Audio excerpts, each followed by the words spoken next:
সকলেই তো ধনী হতে চায়, কিন্তু অনেকেই আছেন যারা ভাগ্যের উপর দোষারোপ করে হাতের উপর হাত রেখে নিশ্চিন্তে বসে থাকেন। তারা বলেন কপালে নেই বলেই আজ তারা গরিব।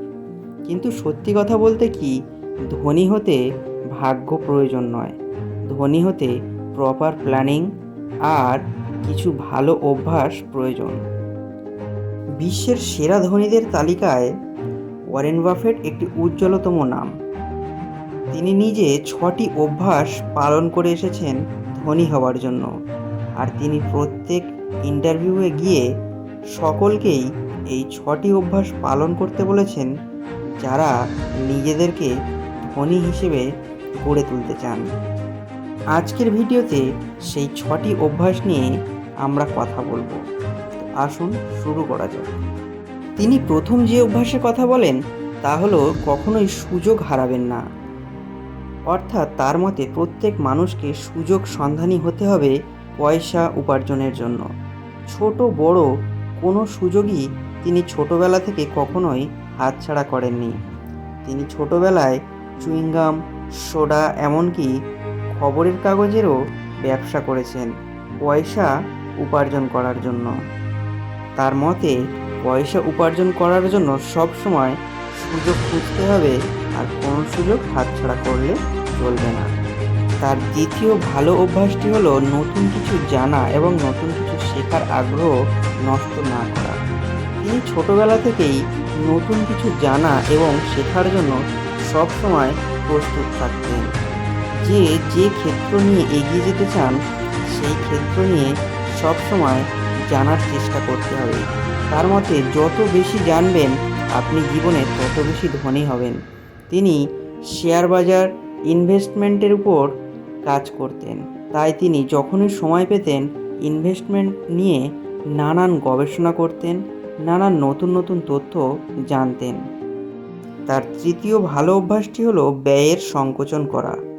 তার মতে মানুষের ইনকামের থেকে খরচের পরিমাণ সবসময় কম রাখতে হবে।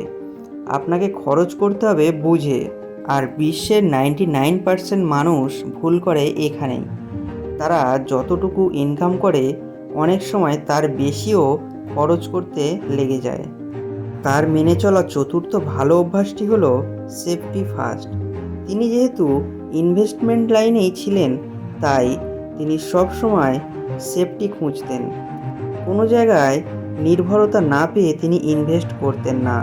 অর্থ ইনভেস্টমেন্ট করার আগে তিনি ভালোভাবে দেখে নিতেন এখানে ঝুঁকি কতটা আছে। তিনি ব্যাকআপ প্ল্যান না রেখে হাত সম্পূর্ণ খালি করে কখনোই ইনভেস্ট করতেন না।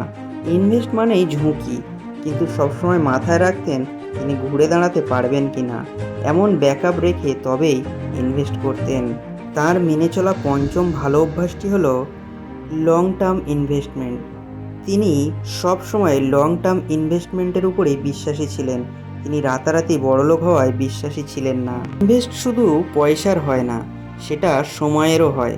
তাই আপনি যে ক্ষেত্রেই থাকেন না কেন আপনার সময়কে ইনভেস্ট করছেন সেখানে। তাই রাতারাতি বড়লোক হওয়ার চিন্তাভাবনা ছেড়ে লং টাইম পরিকল্পনা করুন। ওয়ারেন বাফেটের মেনে চলা ষষ্ঠ অন্যতম ভালো অভ্যাসটি হলো ভরসা।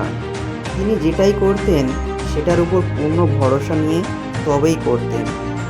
সম্পূর্ণ ভরসা না থাকলে সেই কাজে আপনার মনোবল থাকবে না, আপনি আপনার 100% সেখানে দিতে পারবেন না। তাই ওয়ারেন বাফেট সবসময় মনে করেন আপনি যে ক্ষেত্র নিয়ে এগিয়ে চলেছেন সেইটার উপর আপনাকে ভরসা রাখতে হবে। ওয়ারেন বাফেটের দেওয়া এই 6টি ভালো অভ্যাসের নির্দেশ আপনাকে ইনভেস্টমেন্টের জগতে হোক বা যে কোনো ক্ষেত্রেই আপনাকে সফল হতে সাহায্য করবে। ভিডিওটি কেমন লেগেছে কমেন্ট করে জানাবেন এবং লাইক করবেন, এবং চ্যানেলে নতুন হলে সাবস্ক্রাইব করে পাশে থাকবেন।